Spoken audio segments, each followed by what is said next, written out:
എല്ലാവർക്കും സുഖല്ലേ? Welcome to Sajina's kitchen. നമുക്കിതൊരു പുഡിംഗ് ഉണ്ടാക്കിയാലോ? വായിലിട്ടാൽ അലിഞ്ഞിറങ്ങും ഒരു യമ്മി സേമിയ പുഡിങ്ങിൻ്റെ റെസിപ്പിയുമായാണ് ഇന്ന് ഞാൻ വന്നിരിക്കുന്നത്. വെറും ഒരു 10 മിനിറ്റ് മാത്രമേ വേണ്ടൂ ഇതുണ്ടാക്കിയെടുക്കാൻ. നല്ല രുചിയുമാണ്. അപ്പോൾ ഒന്ന് കണ്ടു നോക്കിയാലോ? അതിനു മുമ്പ് നിങ്ങൾ ആദ്യമായിട്ടാണ് ഈ ചാനൽ കാണുന്നതെങ്കിൽ പ്ലീസ് ഒന്ന് സബ്സ്ക്രൈബ് ചെയ്ത് സപ്പോർട്ട് ചെയ്യണേ. കൂടെ കുഞ്ഞു ബെല്ലൈക്കൺ ഒന്ന് ക്ലിക്ക് ചെയ്യുമ്പോൾ ഓൾ എന്ന ഓപ്ഷൻ തന്നെ ക്ലിക്ക് ചെയ്യണേ. എങ്കിലേ ഞാൻ ഇടുന്ന പുതിയ വീഡിയോസിൻ്റെ നോട്ടിഫിക്കേഷൻ നിങ്ങൾക്ക് കൃത്യമായിട്ട് കിട്ടുള്ളൂ.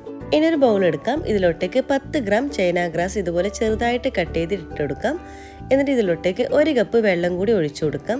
നമ്മുടെ ചൈന ഗ്രാസ് ഒന്ന് കുതിർന്ന് കിട്ടാൻ വേണ്ടിയാണ്. നന്നായിട്ട് ഇവിടെ ഒന്ന് മിക്സാക്കി കൊടുക്കാം. അപ്പോൾ ഒരു 10 മിനിറ്റുള്ളിൽ തന്നെ ചൈന ഗ്രാസ് നന്നായിട്ട് തന്നെ കുതിർന്ന് കിട്ടും. അപ്പോൾ അതുവരെ നമുക്കിവിടെ അടച്ച് വെച്ച് മാറ്റി വെക്കാം. ഇനി ഒരു സോസ് പാൻ എടുക്കാം. ഇതിലോട്ടേക്ക് 2 ടീസ്പൂണോളം നെയ്യ് ചേർത്ത് കൊടുക്കാം. നെയ്ക്ക് പകരം ബട്ടർ ആയാലും കുഴപ്പമൊന്നുമില്ല. ഇനി ഇതിലോട്ടേക്ക് 1/2 കപ്പ് സേമിയ ചേർത്ത് കൊടുക്കാം. ഞാനിപ്പോൾ റോസ്റ്റ് ചെയ്യാത്ത സേമിയാണ് ഇതിലോട്ടേക്ക് ചേർത്ത് കൊടുക്കുന്നത്. റോസ്റ്റ് ചെയ്തിട്ടുള്ള സേമിയം ഇതിനു വേണ്ടി എടുക്കാം. ഇതിന് നന്നായിട്ടൊന്ന് റോസ്റ്റ് ചെയ്തെടുക്കണം. നമ്മുടെ സേമിയ നമ്മുടെ ഈ ഒരു നെയ്യിൽ കിടന്നിട്ട് നന്നായിട്ടൊന്ന് ലൈറ്റ് ഒരു കളർ ചേഞ്ചായി വരണം. അതുവരെ നന്നായിട്ടൊന്ന് റോസ്റ്റ് ചെയ്തെടുക്കാം. ഇപ്പോൾ കണ്ടില്ലേ, നമ്മളിതിൽ ചേർത്തുള്ള സേമിയ നല്ല ഒരു ലൈറ്റ് ഗോൾഡൻ കളറായി വന്നിട്ടുണ്ട്. ഇതുപോലെ കളർ ചേഞ്ചായിട്ട് വരണം. ഈ ഒരു സ്റ്റേജ് ആകുമ്പോൾ ഇതിലോട്ടേക്ക് 1/2 ലിറ്റർ പാല് ചേർത്ത് കൊടുക്കാം. പാലും കൂടി ചേർത്തിട്ട് നന്നായിട്ടൊന്ന് മിക്സാക്കി കൊടുക്കണം. ഇനി ഒരു പാലൊന്ന് നന്നായിട്ടൊന്ന് തിളക്കണം. തിളക്കുകയും വേണം. അതുപോലെ തന്നെ നമ്മളിതിൽ ചേർത്തുള്ള സേമിയ നന്നായിട്ടൊന്ന് വെന്ത് വരികയും വേണം.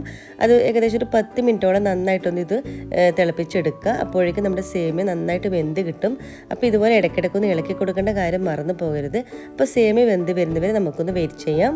ഇപ്പോൾ കണ്ടില്ലേ, നമ്മളിതിൽ ചേർത്തിട്ടുള്ള സേമിയ നന്നായിട്ട് തന്നെ വെന്ത് വന്നിട്ടുണ്ട്. അതുപോലെ തന്നെ പാലൊന്ന് കുറുകി വന്നിട്ടുമുണ്ട്. കണ്ടോ? ഈ ഒരു സമയമാകുമ്പോൾ നമുക്ക് മധുരത്തിന് ആവശ്യമായുള്ള സ്വീറ്റ് ആൻഡ് കണ്ടൻസ് മിൽക്ക് ചേർത്ത് കൊടുക്കാം. ഞാനിപ്പോൾ 1/2 കപ്പോളം ചേർത്ത് കൊടുക്കുന്നുണ്ട്. നിങ്ങളുടെ മധുരത്തിനനുസരിച്ചിട്ട് ചേർത്ത് കൊടുക്കാം കേട്ടോ.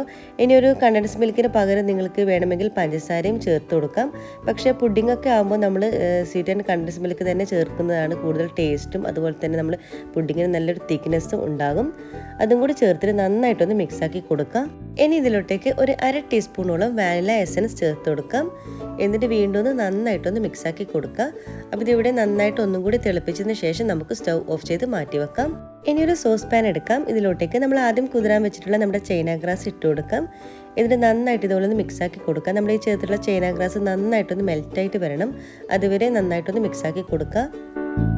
ഇപ്പോൾ കണ്ടില്ലേ, നമ്മൾ ചേർത്തുള്ള ചൈന ഗ്രാസ് നന്നായിട്ട് തന്നെ മെൽറ്റായി വന്നിട്ടുണ്ട്. ഇതുപോലെ കട്ടകളൊന്നും ഇല്ലാതെ നന്നായിട്ടൊന്ന് മെൽറ്റായി എടുക്കുക.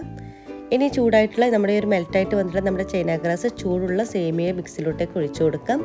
ഒഴിക്കുമ്പോൾ പ്രത്യേകം ശ്രദ്ധിക്കുക. ഒരു കൈയോട് ഒഴിക്കുമ്പോൾ മറ്റേ കൈയോട് നന്നായിട്ടൊന്ന് മിക്സാക്കി കൊടുക്കേണ്ട കാര്യം മറന്നു പോകരുത്. ഇതുപോലെ നന്നായിട്ടൊന്ന് യോജിപ്പിച്ചെടുക്കുക. നമ്മൾ ചൈന ഗ്രാസും സേമിയും എല്ലാം കൂടി നന്നായിട്ടൊന്ന് യോജിച്ച് വരണം. ഇനി നമുക്ക് പുഡിംഗ് സെറ്റ് ചെയ്തെടുക്കാം. ഇനി പുഡിംഗ് ഏതിലാണോ സെറ്റ് ചെയ്യുന്നത് അതിലോട്ടേക്ക് നമ്മുടെ ഒരു പുഡിംഗ് മിക്സ് ഒഴിച്ചു കൊടുക്കാം. അപ്പോൾ മുഴുവനും ഒഴിച്ചു കൊടുത്തിട്ടുണ്ട്. എന്നിട്ട് റൂം ടെമ്പറേച്ചർ ആകുന്നവരൊന്ന് വെയിറ്റ് ചെയ്യാം. ഇനി ഇതിൻ്റെ മുകളിലോട്ടേക്ക് ഡെക്കറേഷന് വേണ്ടി ഞാനിപ്പോൾ കുറച്ച് ഷുഗർ ബോൾസ് ഇട്ട് കൊടുക്കുന്നുണ്ട്. ഓപ്ഷനിലാണ്, നിങ്ങൾക്ക് വേണമെങ്കിൽ ഇട്ട് കൊടുക്കാം. കാണാനുള്ള ഒരു ഭംഗിക്ക് വേണ്ടി ഇട്ട് കൊടുക്കുന്നതാണ്. അതും കൂടി ഇട്ട് കൊടുത്തു കഴിഞ്ഞാൽ നമുക്കിത് സെറ്റ് ചെയ്യാൻ വേണ്ടി വെക്കാം. ഞാനിപ്പോൾ ഫ്രിഡ്ജിൽ ഒരു താഴത്തെ നിലയിലാണ് വെച്ച് കൊടുക്കുന്നത്. ഒരു 4 മണിക്കൂറോളം നമുക്കിതൊന്ന് സെറ്റ് ചെയ്തെടുക്കാം. അപ്പോഴേക്കും നമ്മുടെ പുഡിംഗ് റെഡിയാകും. അപ്പോൾ 4 മണിക്കൂർ ശേഷം നമ്മുടെ പുഡിംഗ് ഇവിടെ ഫ്രിഡ്ജിൽ നിന്നും പുറത്തെടുത്തിട്ടുണ്ട്. കണ്ടില്ലേ, നല്ല സെറ്റായിട്ട് തന്നെ വന്നിട്ടുണ്ട്. നമുക്കിതിനെ കട്ട് ചെയ്ത് നോക്കാം. നമുക്ക് ഇഷ്ടമുള്ള രീതിയിൽ കട്ട് ചെയ്തെടുക്കാം. വായിലിട്ടാൽ അലിഞ്ഞിറങ്ങും നല്ല അടിപൊളി യമ്മി സേമിയ പുഡിംഗ് റെഡി ആയിട്ടുണ്ട്. നല്ല ടേസ്റ്റിയും നല്ല രുചിയാണ്. നമുക്ക് ഇഷ്ടമുള്ള രീതിയിലൊക്കെ ഇത് കട്ട് ചെയ്തെടുക്കാം.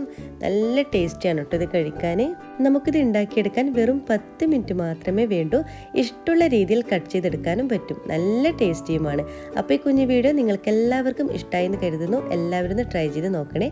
കൂടെ ലൈക്ക് ചെയ്യാനും ഷെയർ ചെയ്യാനും കമൻറ്റ് ചെയ്യാനും മറക്കരുത്.